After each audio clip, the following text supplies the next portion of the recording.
میں ایک بزرگ کو جانتا ہوں، اس وقت یہاں بینک نہیں تھے، ڈاک خانہ ہوتا تھا اور ڈاک خانے میں سود ملا کرتا تھا۔ اب بھی میرا خیال ہے ڈاک خانے والے بینکوں کی نسبت سود زیادہ دیتے ہیں، اور ہمارے اکثر سود خوار جو ہیں بینک کی بجائے ڈاک خانے میں پیسے جمع کراتے ہیں کہ وہ سود زیادہ دیتے ہیں۔ تو وہ فوجی افسر تھے، ریٹائرڈ، اور اچھے خوشحال تھے۔ تو ایک دن میں نے ان سے کہا، ہمارے ان کے ساتھ خاندانی مراسم تھے، تو میں نے ان سے ایک دن عرض کیا کہ آپ خوشحال ہیں، آپ کے پاس دولت ہے، پیسے ہیں، عہدہ ہے، عزت ہے، تو آپ سود کیوں لیتے ہیں جب آپ کو اللہ نے حلال وسائل سے اتنا رزق دے رکھا ہے؟ تو خواہ مخواہ حرام لینے کا کیا فائدہ؟ تو مجھے کہنے لگے تم ابھی بچے ہو، مدت کی بات ہے، تو کہنے لگے تم بچے ہو تو میں نے باتوں کو نہیں سمجھتے، میں سود کھاتا نہیں ہوں، جو سود آتا ہے وہ میں غریبوں میں بانٹ دیتا ہوں۔ تو میں نے کہا جی میں بچہ تو ہوں، آپ کی نسبت تو میری کوئی حیثیت نہیں ہے، آپ بزرگ ہیں، میں نوعمر ہوں، لیکن میں اتنا جانتا ہوں کہ غریبوں کو بھی حرام کھلانا نیکی نہیں ہے۔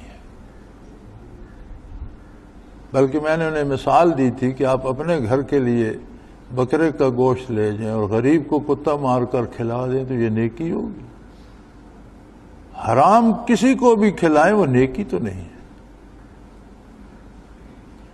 اگلا حال تو اللہ جانے، فوت ہو گئے، میں یہاں تھا نہیں، کہیں باہر تھا، دوسرے دن آیا یا تیسرے دن فاتح کے لیے گیا۔ 2-4 دن بعد مجھے وہ حکیم صاحب مل گئے، وہ بھی اب فوت ہو چکے ہیں مدت سے، جو ان کا آخری لمحے تک علاج کرتے رہے تھے۔ تو میں نے کہا یار مجھے کوئی ان کی بات سناؤ۔ کہنے لگا یار ایک بات سے میں بھی حیران۔ وہ کیا؟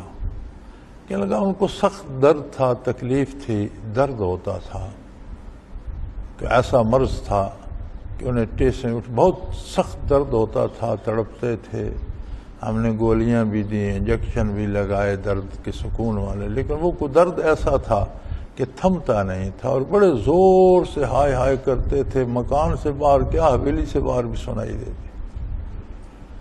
تو وہ کہنے لگا، میں نے انہیں کہا کہ شاید آپ کے یہ آخری لمحات ہوں، اور جتنے زور سے آپ ہائے ہائے کر رہے ہیں توبہ توبہ کریں۔ یہ ہائے ہائے کرنے کی بجائے، درد ہوتا ہے، تکلیف ہوتی ہے تو آواز ہی نکلتی ہے، تو ہائے کی بجائے توبہ توبہ کریں۔ تو کہنے لگا، مجھے بڑی حسرت سے کہنے لگے کہ میرا دل تو چاہتا ہے، منہ سے نکلتی نہیں۔ دل تو چاہتا ہے کہ توبہ کروں، زبان سے نکلتی نہیں۔